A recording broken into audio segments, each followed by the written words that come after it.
வணக்கம், நான் Chitra. Welcome to cooking with Chitra அன்பு சேனலுங்க. இன்றைக்கி நம்ம ப்ரோட்டீன் சத்து அதிகமாக உள்ள ராகி அடை தாங்க செய்ய போகிறோம். இது வெறும் ராகி அடை மட்டும் இல்லைங்க, இதில் நம்ம ஃபைபர் கண்டென்ட்டும் சேர்த்துருக்கோம்.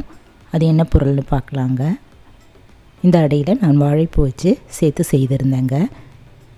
நிறைய சத்துக்கள் அடங்கிய ராகி அடை நம்ம டிஃபனாக செய்து கொடுக்கலாங்க. மார்னிங் இல்லைனா ஈவினிங் இது போல் செய்து கொடுக்கலாம். நைட் டின்னருக்கு செய்து கொடுக்கலாங்க. இது கூடவே நான் கடலைப்பருப்பு தேங்காய் சட்னியும் சைட் டிஷ்ஷாக செய்திருந்தேங்க. இப்போ இதை எப்படி செய்யலான்னு பார்க்கலாம். வாழைப்பூ வாங்கிட்டு ஒரு அரை கப் அளவு கட் பண்ணிவிட்டு நம்ம மோர் கலந்த தண்ணியில் ஊற வச்சிடலாம். அதனால் கருத்து போகாமல் இருக்குங்க. இப்போ கடாயில் இந்த கட் பண்ண வாழைப்பூ போட்டுட்டு கொஞ்சமாக மஞ்சத்தூள், உப்பு ஒரு 1/4 டீஸ்பூன் அளவு போட்டு லைட்டாக இப்படி தண்ணி ஒரு 3-4 ஸ்பூன் அளவு தண்ணி ஊற்றிட்டு வேக வச்சுக்கலாங்க. ஒரு 2 நிமிஷம் வெந்தால் போதும். அந்த தண்ணியோடையே நம்ம இறக்கி வச்சுருவோம். இப்போ இதனால் வெந்துடுச்சுங்க. இறக்கி வச்சுட்டேன். இதை ஆறுறதுக்குள்ளே நம்ம இந்த அடைக்கு சைட் டிஷ்ஷை தயார் பண்ணிப்போங்க. ஒரு அரை கப் அளவு தேங்காய் துரைக்கலாம். கடலைப்பருப்பு ஒரு டேபிள் ஸ்பூன் அளவு எடுத்துப்போங்க. இஞ்சி ஒரு சின்ன பீஸ், 2 பச்சை மிளகாய், புளி ஒரு சின்ன சைஸு, உப்பு ஒரு ஸ்பூன் அளவு எடுத்துப்போம். கடாயில் கொஞ்சமாக ஆயில் ஊற்றிட்டு கடலைப்பருப்பு போட்டு நல்லா செவக்க வறுத்துக்கலாங்க. கூடவே பச்சை மிளகாயும் சேர்த்து வறுத்துட்டு நம்ம தட்டில் கொட்டி எடுத்து வச்சுருவோம். இப்போ இதெல்லாம் நல்லா ஆறுனதும் நம்ம மிக்ஸி ஜாரில் போட்டு நல்லா அரைச்சிட்டேங்க. அரைச்சிட்டு கொஞ்சமாக தண்ணி ஊற்றி நம்ம கழுவி ஒரு கிண்ணத்தில் ஊற்றி வச்சுருவோம். இதுக்கு தாளிக்கிறதுக்கு அடுப்பில் ஒரு கடாயில் எண்ணெய், கொஞ்சமாக பெருங்காயம், கடுகு, கருவேப்பிலை இதெல்லாம் போட்டு தாளிச்சிட்டு இந்த சட்னி மேலே அப்படியே ஊற்றிடுவோங்க. அடைக்கு நம்ம சைட் டிஷ் பண்ணியாச்சு. இப்போ ஒரு கப் அளவு கேழ்வரகு மாவு எடுத்துப்பாங்க. ஒரு சின்ன வெங்காயம் ஒன்று அரிஞ்சிட்டு கொஞ்சம் இஞ்சி, பச்சை மிளகாய், 2 ஸ்பூன் அளவு துருவின தேங்காய், கொத்தமல்லி, கருவேப்பிலை இதெல்லாம் பொடியாக அரிஞ்சு எடுத்து வச்சுருவோம். இந்த அடைக்கு கொஞ்சமாக நம்ம ஒரு 1/2 டீஸ்பூன் அளவு ஜீரகமும் எடுத்து வச்சுக்கலாங்க.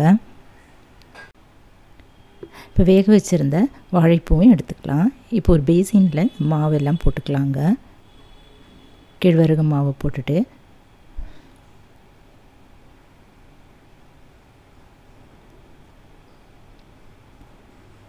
கூடவே ஜீரகம் அதையும் போட்டுட்டு நம்ம கட் பண்ணி வச்சுருக்கிற வெங்காயம், கருவேப்பிலை, கொத்தமல்லி, இஞ்சி, பச்சை மிளகாய், துருவி வச்சுருக்கிற தேங்காய் எல்லாம் போட்டுக்கலாங்க. போட்டுட்டு வேக வச்சுருக்கிற வாழைப்பூவும் தண்ணியோடு சேர்த்துக்கலாம். சேர்த்துட்டு இந்த அடைக்கு தேவையான உப்பு, ஏற்கனவே இந்த வாழைப்பூலையும் கொஞ்சமாக உப்பு சேர்த்துருக்குறோம்.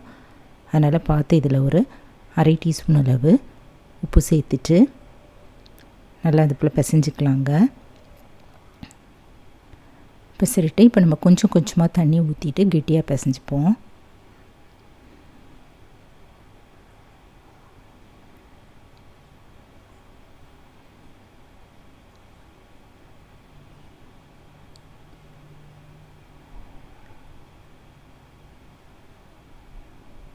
இதில் பச்சை மிளகாய் நம்மளுக்கு தேவைக்கு தகுந்தபடி கூட்டி குறைச்சி இதில் சேர்த்துக்கலாங்க. நல்லா இது போல் பிசைஞ்சிட்டு எடுத்து வச்சுருவோங்க. கொஞ்சம் எண்ணெய் கூட மேலே அப்படியே தடவிக்கலாம். அடுப்பில் ஒரு இரும்பு தோசைக்கல் போட்டுட்டு அதில் கொஞ்சமாக ஆயில் ஊற்றி எல்லா இடமும் இது போல் தேய்ச்சிருவோங்க. கல் நல்லா காயிட்டோம். அதுக்குள்ளே நம்ம ஒரு பாலித்தீன் ஷீட் இல்லை இலை எடுத்துகிட்டு எண்ணெய் தடவிப்போங்க. பெரிய உருண்டையாக அந்த மாவு எடுத்துகிட்டு தட்டிடலாம்.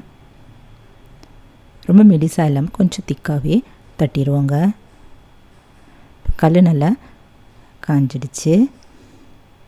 எண்ணெய் தொட்டுட்டு நம்ம இது மெதுவாக எடுத்துருவோம்.